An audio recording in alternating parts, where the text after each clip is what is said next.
It's always a mistake to try to guess what Donald Trump will do. Combine that with the strong-headed, strong-willed temperament of Mohammed bin Salman. It's dangerous. It's risky to make any predictions. I would be astonished if the United States were to deliver F-35s to Saudi Arabia. Under what circumstances would the Pakistanis threaten to use nuclear weapons over something going on in Saudi Arabia? What do you think Saudi Arabia is looking to gain from when we talk about its relationship with the Trump administration, apart from not having to face action in connection with the murder of Khashoggi?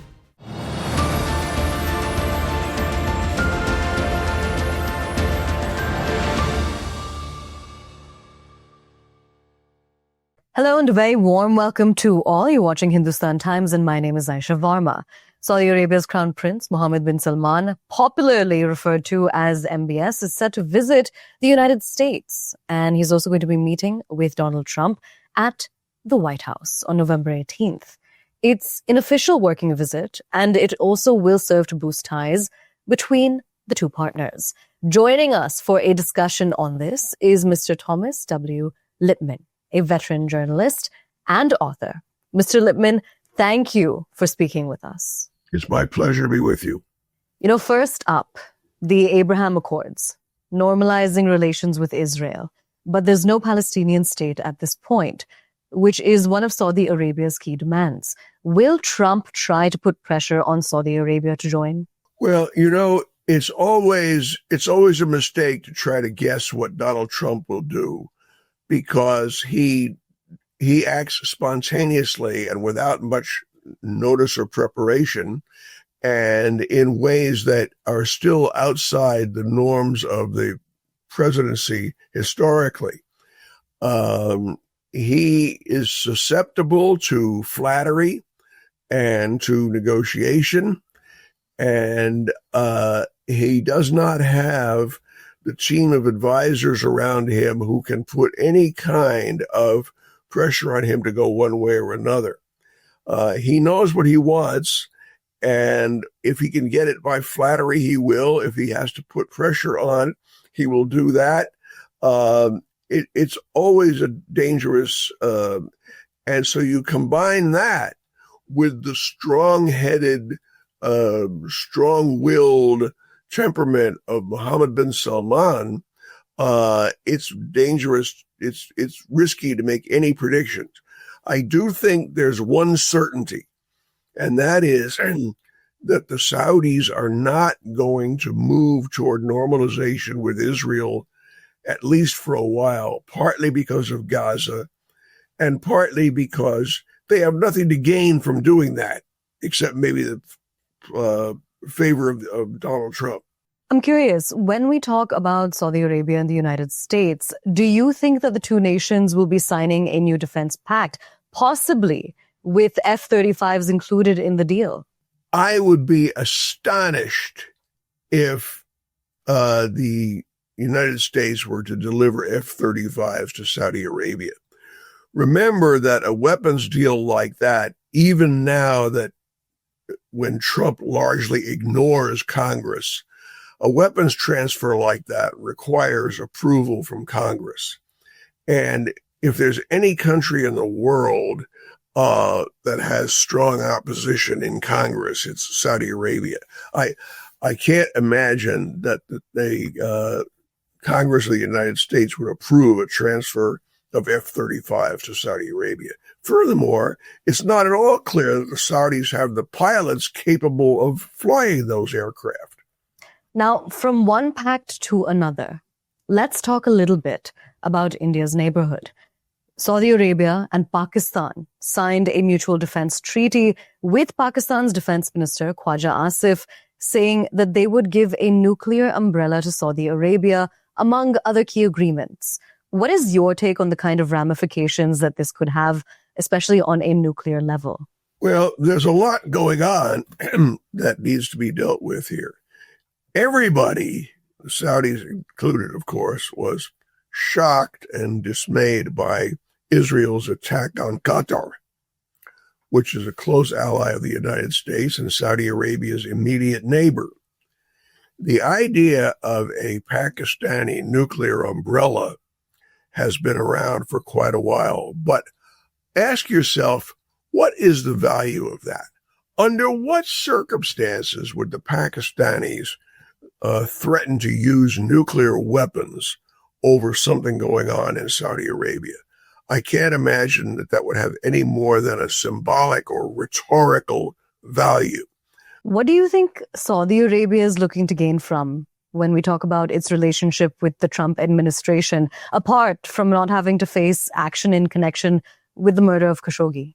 Well, Saudi Arabia has transformed immensely, politically, socially, economically, in the years since Mohammed bin Salman took control of the country. And they have a wide variety of interests now that go beyond the traditional protector-protected relationship with the United States. And you could see things come out of this meeting that would never have been part of the agenda in the past, such as, let's say, the supply of chips, of computer chips, for Saudi Arabia's plan to build data centers. I'm not aware that an agenda for the meeting has been made public. But what you're likely to see, the outcome is not what it would have been any time up to the past few years. There are issues. The Saudis were upset when the United States did very little after the Iranians attacked their oil fields. Everybody was upset over the attack on Qatar. But there's more than defense issues involved here. What you won't see, in my opinion, is any pressure on Saudi Arabia over its human rights record. So how crucial is the Mohammed bin Salman Trump bonhomie for the overall stability of the Middle East? The overall stability in the Middle East has been an elusive goal since the Balfour Declaration in 1917. And I, as far as I can tell, the U.S. and Saudi Arabia have some mutual interests in encouraging a stable, well-governed Syria, in encouraging the defeat of the Houthis in Yemen and free passage of the Red Sea, and in the stabilization of relations with Israel, if not normalization. There are goals that they share. They may disagree on how to get there.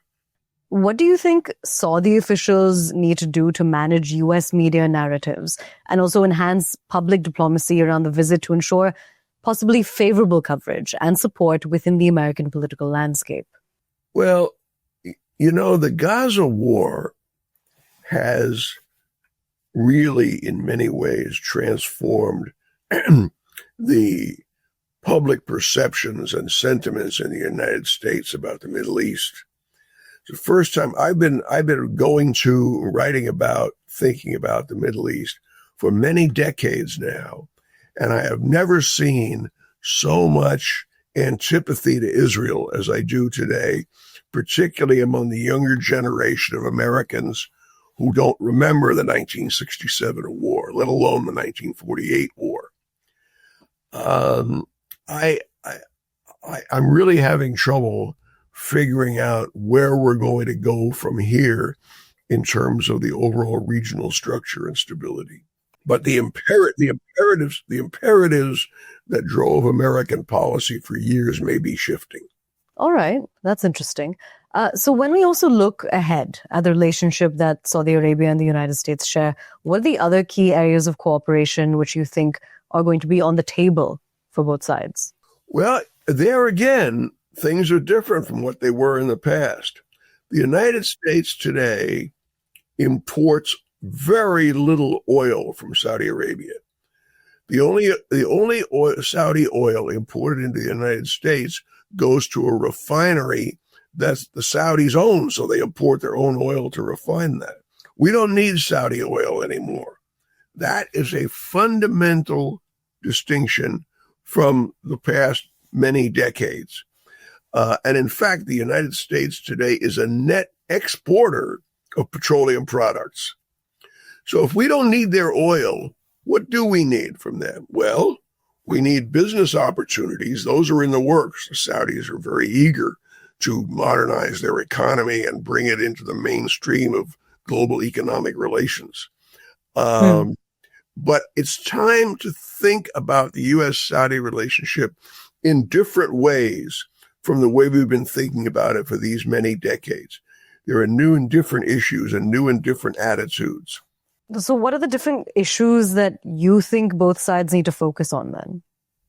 Well, there's the question of technological aid and equipment for Saudi Arabia's developing data industry. The very close interrelationship between the Trump administration and the Trump family and the cryptocurrency business in which the Saudis are active. All the countries of the Gulf are active.